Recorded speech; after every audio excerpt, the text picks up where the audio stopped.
Kita lanjutkan dialog. Hemat anggaran pemerintah kencangkan ikat pinggang. Di studio saya masih bersama Pak Eko dari Indef dan Pak Mekeng dari anggota Komisi 11 DPR RI. DPR termasuk yang ikut mengencangkan ikat pinggang nggak Pak Mekeng? Ya, secara anggaran ya DPR harus juga tidak bisa saya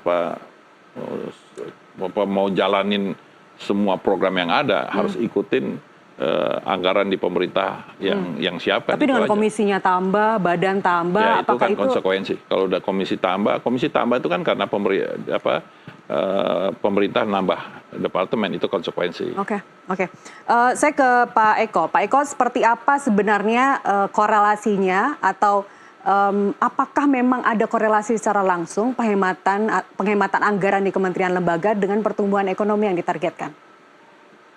Ya, baik. Jadi gini, tentu ya upaya penghematan ini sudah dihitung ya sama Kementerian Keuangan begitu supaya tidak terlalu mengganggu terhadap target pertumbuhan tahun ini. Katakanlah setidaknya di asumsi makro itu 5,2%. Tetapi gini, ini kan bukan diefisienkan kemudian uangnya tuh ditaruh di sektor keuangan, ditabung kira-kira gitu ya Mbak Nastiti ya. Tetapi dimasukkan lagi ke dalam sistem perekonomian kepada sektor real gitu.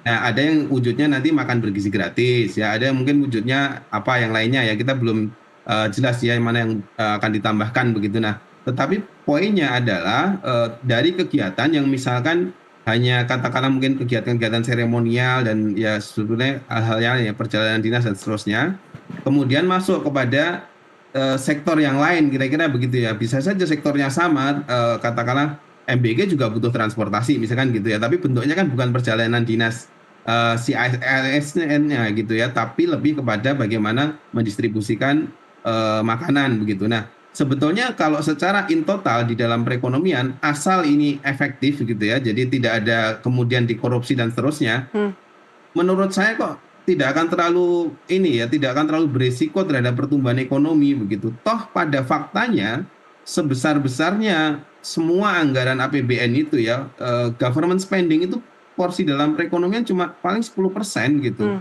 Sisanya itu bagaimana swasta itu bisa digerakkan gitu. Kalau swasta bergerak, itu yang lebih dominan memberikan warna ya, memberikan akselerasi dalam perekonomian ya. Begitu kira-kira penjelasannya begitu. Jadi sebetulnya ini langkah yang strategis ya. Cuma butuh konsistensi ya. Dan jangan juga nanti ASN-nya pada ngambek gitu ya. Butuh konsistensi. Gara-gara dipotong. Sekarang rasanya udah pada ngambek Pak Eko, udah pada teriak-teriak PNS-nya. Butuh konsistensi dan juga pengawasan. Nah itu bagaimana seperti kontrol dari DPR? Ya, jadi memang ini fakta di lapangan.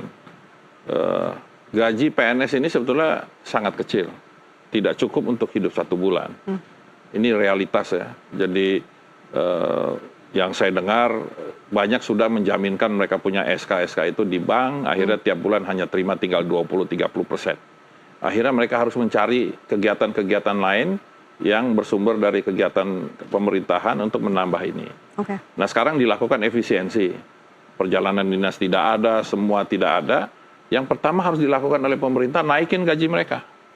Naikin gaji mereka dan hapus semua inefisiensi semua golongan tuh Pak, anggaran. dinaikin gajinya semua golongan. Ya, nanti pemerintah akan lebih breakdown lah. Tapi yang harus dikenakan tuh yang di bawah yang sampai level hidupnya. Tapi kan judulnya mau efisiensi Pak Mekeng. Ya efisiensinya kan kita lihat efisiensi berapa. Tapi jangan sampai juga membuat nih ASN nggak bisa hidup. Kalau mereka nggak bisa hidup, mereka nggak kerja, nanti kalau ada apa-apa siapa yang disalahin? Jadi menurut Anda belanja barang dan modal bisa diefisiensi, tapi kemudian gaji tunjangan sebagian naikin lah untuk gaji daripada ASN itu dinaikin supaya mereka juga bisa hidup wajar.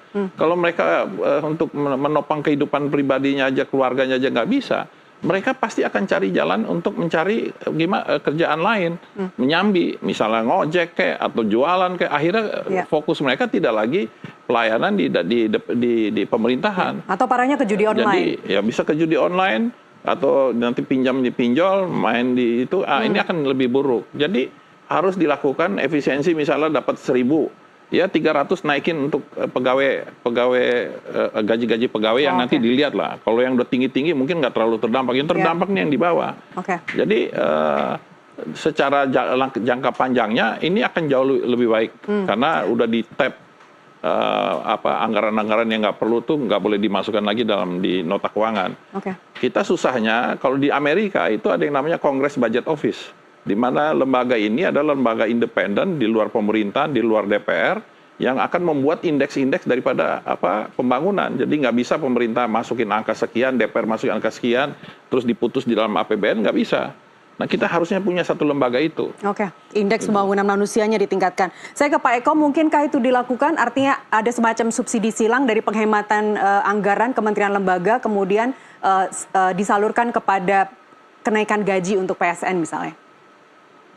Iya, dalam tahap awal sih menurut saya jangan buru-buru untuk menaikkan gaji gitu ya. Artinya kita lihat dulu konsistensi dari efisiensi ini, begitu Mbak Nastiti ya. Kenapa? Karena bisa saja ini tidak dalam setahun itu akan berjalan terus gitu ya. Mungkin di awal-awal karena di awal-awal pengawasannya kan ketat gitu ya, nggak boleh bikin kegiatan ini itu yang bisa di-online-kan begitu ya, efisiensi ini dilakukan. Tapi lama-lama kadang-kadang perilakunya balik lagi karena ini kan sudah bertahun-tahun ya kegiatan yang sifatnya inefisien ini begitu, sehingga menurut saya kita lihat dulu gitu, kalau misalkan itu ternyata performnya tetap bagus ya menurut saya sih ada apresiasi juga perlu ya untuk ASN begitu, sehingga pun misalkan ada efisiensi untuk mengurangi perjalanan dinas mereka gitu ya, dan juga katakanlah rapat-rapat mungkin katakanlah di luar kota dan seterusnya itu begitu, tapi terkompensasi begitu ya melalui insentif langsung ke mereka. Nah, saya rasa mungkin juga bisa saja bentuknya adalah bentuk-bentuk kebijakan insentif pada kementerian-kementerian lembaga yang mampu melaksanakan efisiensi ya. Kalau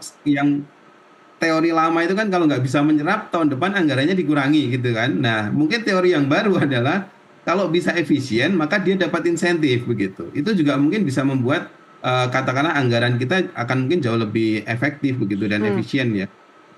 Jadi bukan penggunaan dana sesuai targetnya, sesuai anggaran di awal, tapi bagaimana pemaksimalan atau efisiensi itu sendiri dilakukan. Kita lanjutkan di segmen berikutnya, Pak Eko dan Pak Mekeng. Kami kembali usai jeda, tetaplah bersama kami.